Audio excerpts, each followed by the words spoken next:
देखते हैं। हम वर्ल्ड कप अगर जीत जाएंगे ना, हम आपको अभी ही बोल रहे हैं, तो सबसे ज्यादा अगर टीवी पे किसका फोटो चलेगा, उसका जो आज तक क्रिकेट नहीं खेला है। मैं दावे से कहता हूं कि वो आदमी अगर बल्ला पकड़ ले तो मैं 1 ओवर में 6 बार उसको आउट करूंगा, 6 बार आउट करूंगा, लेकिन उसका फोटो सबसे ज्यादा चलेगा। तो मेरे मन में ये सवाल आता है, चाचा क्रेडिट तुम्हारा तो डिस्क्रेडिट किसका? तुम्हारे फूफा का।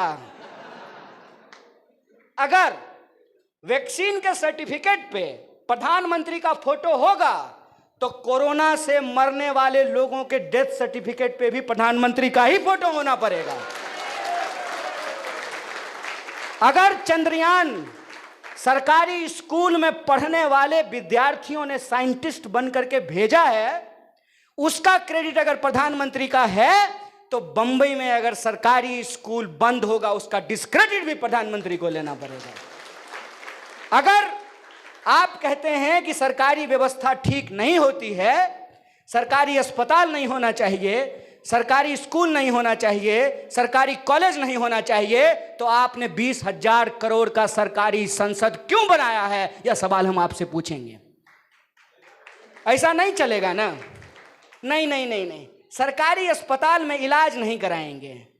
आप विद्यार्थी हैं, हमने कहा कि आपका क्रिटिकल माइंड होता है, क्रिटिकल माइंड से आप सोच करके बताइए। सरकारी अस्पताल नहीं चलेगा, सरकारी डॉक्टर नहीं चलेगा, और ये सरकारी झूठा प्रधानमंत्री आपको चल रहा है। और क्या बेईमानी है। एमएलए होंगे 5 साल के लिए, एमपी होंगे 5 साल के लिए, और एक बार एमपी एमएलए हो जाएंगे तो आपको जीवन भर पेंशन मिलेगा, और जो जीवन भर नौकरी करेगा उसको कुछ नहीं। ये क्या बेईमानी है। एमपी होंगे 5 साल के लिए और अग्निवीर बनेंगे 4 साल के लिए। ये क्या बेईमानी है। जहां देखिए वहां ठेका व्यवस्था शुरू कर देते हैं। और ठेका व्यवस्था क्यों करते हैं? ठेका व्यवस्था इसलिए करते हैं कि हमारे संविधान के तहत कमजोर और शोषित वर्ग के लिए जो उनके प्रतिनिधित्व की व्यवस्था की गई है, धीरे धीरे करके उसको समाप्त कर देना। वही बात है, ना रहेगा सरकारी नौकरी, ना रहेगा बांस, ना बजेगी बांसुरी। कौन पूछेगा? सरकारी नौकरियां अगर बचेगी ही नहीं तो लोगों को जो है आरक्षण का अधिकार बचेगा। सरकारी स्कूल जब बचेंगे ही नहीं तो लोगों के आरक्षण का अधिकार बचेगा। किसी रेस्टोरेंट में जाकर के आप ये कहिएगा कि नहीं भैया हम शोषित वर्ग से आते हैं, हमको समोसा 2.5 रुपए का दीजिए, मानेगा कोई? है संभव? ये इतना बड़ा खेल है, इस खेल को समझिए। इसीलिए इस देश के विद्यार्थियों के ऊपर एक गंभीर जिम्मेवारी आई है।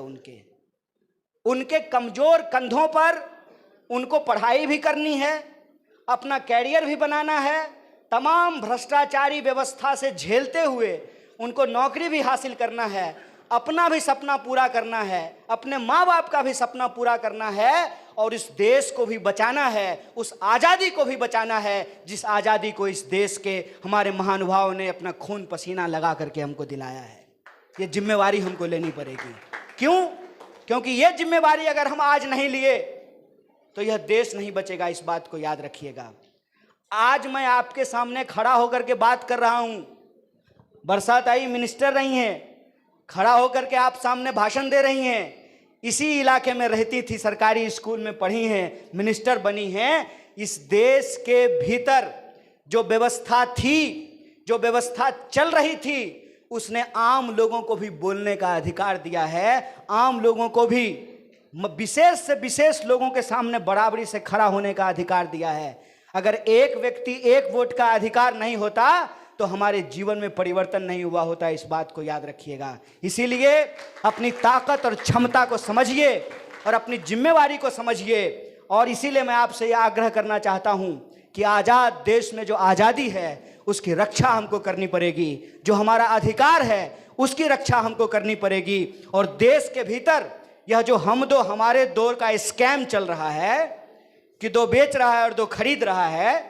इस स्कैम को हमको समझना पड़ेगा, और ये स्कैम हम ना देख पाएं, इसीलिए इंसान को आपस में लड़ाया जाता है, कभी जात के नाम पे, कभी धर्म के नाम पे, कभी क्षेत्र के नाम पे, कभी भाषा के नाम पे। तो हम तमाम लोगों को एकजुट होकर के, क्योंकि हमने आपको कहा कि जो लोग मंदिर जाते हैं उनके भी शरीर में 206 हड्डी, और जो मस्जिद जाते हैं उनके भी शरीर में 206 हड्डी। जब हम सब मनुष्य हैं तो हम सबको एकजुट होकर के प्यार से, मोहब्बत से रहना है। और यह हमको लड़ा करके आपस में, जैसे अंग्रेज करते थे ना, फूट डालो राज करो, डिवाइड एंड रूल, वैसे ही ये करते हैं डाइवर्ट एंड रूल। हमारा ध्यान भटका करके ये हमको आपस में लड़ा करके देश की संपत्ति को लूट रहे हैं। इस बात को आप समझिए कि इकोनॉमी 5 ट्रिलियन हो रही है, लेकिन इस देश में जो आम लोग हैं सब कुछ उनकी पहुंच से दूर होता जा रहा है। महंगाई इतनी बढ़ गई है, बेरोजगारी इतनी बढ़ गई है कि एक एक करके उनके हाथ से सब कुछ छिनता जा रहा है। तो हमको न सिर्फ अपना जीवन बचाना है, बल्कि अपने आने वाली पीढ़ी के लिए भी इस देश को बचा करके रखना है। बोलिए, जिम्मेवारी आप लेने के लिए तैयार हैं कि नहीं हैं? नहीं, इतना जोश से तो नहीं काम चलेगा। इतना जोश से काम चलेगा क्या? ये जिम्मेवारी आप लेने को तैयार हैं? तो आपको जुड़ेगा विद्यार्थी, जीतेगा इंडिया, इस मुहिम से जुड़ना है। आपको सच समझना है, सच से जुड़ा हुआ, सच की जमीन पे खड़ा होकर के झूठ से मुकाबला करना है। और आप जो कर सकते हैं वो कीजिए। अगर आप बोल सकते हैं तो बोलिए, अगर गा सकते हैं तो गाइए, अगर पेंटिंग कर सकते हैं तो पेंटिंग कीजिए। अगर कुछ नहीं कर सकते हैं तो 4 लोगों से बात करके ही उनको कन्विंस कीजिए कि ये नफरत की आग इस देश को जला देगी। इस देश को हमको बचा करके रखना है। ये जिम्मेवारी हम तमाम लोगों को लेना है। और याद रखिएगा, एक ऐसा इंसान जो आधी धोती पहनता था और आधी धोती लपेटता था, उस इंसान ने 200 साल के अंग्रेजों की गुलामी को समाप्त किया है। ये तो उनकी जासूसी करने वाले लोग हैं। अगर हम एकजुट रहे तो हम इनको जरूर हराएंगे। और इसीलिए हमारे नेता राहुल गांधी ने कहा है, जुड़ेगा भारत, जीतेगा इंडिया। इस मुहिम में आप तमाम लोगों को जुड़ना है। एक बार फिर से पूरी मुंबई कांग्रेस को, पूरी NSY को, और आप तमाम लोग जो अलग अलग इलाके से आकर के अपने बीच में हमको बात रखने का मौका दिए, आपसे थोड़ी सी हम बातचीत कर पाए, उसके लिए आप सबका भी तहे दिल से शुक्रिया अदा करता हूं। शुक्रिया। इनकलाब जिंदाबाद। जय हिंद, जय भारत, जय महाराष्ट्र, जय NSY।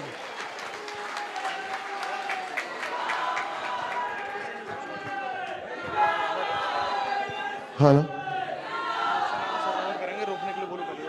सभी विद्यार्थियों को